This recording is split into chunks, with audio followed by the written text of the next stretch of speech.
Est-ce que les projets les plus satisfaisants artistiquement le sont aussi économiquement?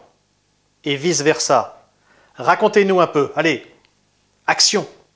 Comme par hasard, c'est souvent les choses que je n'aimais pas trop, ou en tout cas qui étaient pour moi uniquement nécessaires pour payer les mensualités des impôts.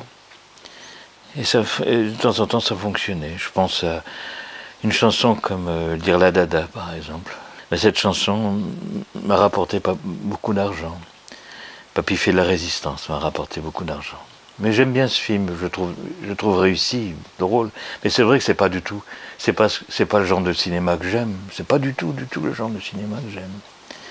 De manière générale, à la commande, les projets que j'ai eu à faire pour le cinéma, c'était toujours des gros effectifs orchestraux, etc. Donc que je sois orchestrateur ou même compositeur-orchestrateur, puisque je fais les deux quand je suis compositeur, je suis toujours plutôt bien rémunéré.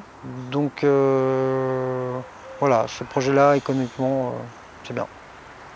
Je viens de travailler donc pour Olivier Leroy. Et puis j'avais carte blanche, c'était super. Et puis on est passé aux Vieilles Charrues. Et puis les Bretons, ils étaient contents d'entendre la maîtrise de Bretagne, et puis ça a marché à fond, c'était super.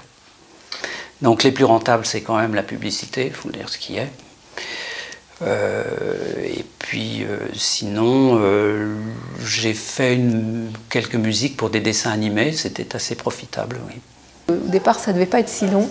C'est une œuvre de concert donc, qui s'appelle Le Messager des Étoiles. Et voilà mon point de départ, ma source d'inspiration pour écrire 5 mouvements pour chœur et orchestre qui ont été créés en 2013, fin 2013 dans l'église de Madeleine. Ça a eu du succès. J'ai fait une série de 3 documentaires sur,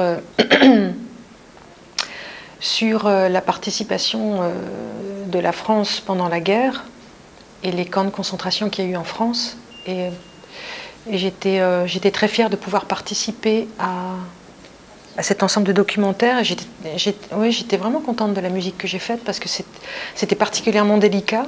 Je n'ai pas fait de films commerciaux, de gros cartons comme ça. Mais par contre, depuis donc, presque 20 ans maintenant, donc à peu près 5 films par an, donc une centaine de films, j'ai des droits d'auteur, ça sème. Ça fait que je gagne ma vie avec mes droits d'auteur. Ouais. Je pense que si on faisait ce métier pour l'argent, ça se saurait. On peut éventuellement tomber un jour sur une série, et c'est le jackpot, mais il y en a pas beaucoup. Et il y a très peu de gens qui peuvent gagner à la loterie de la musique de film. Non, économiquement, non. Non, non. J'ai jamais été satisfaite économiquement là-dessus. J'ai fait de la pub. Alors oui, il fut un temps où la publicité, quand ça passait sur TF1, ça rapportait bien. Mais pour moi, c'était une petite musique de pub. J'avais peut-être pas un engagement aussi total que ce que je pourrais avoir pour un film ou pour des images qui m'interpellent.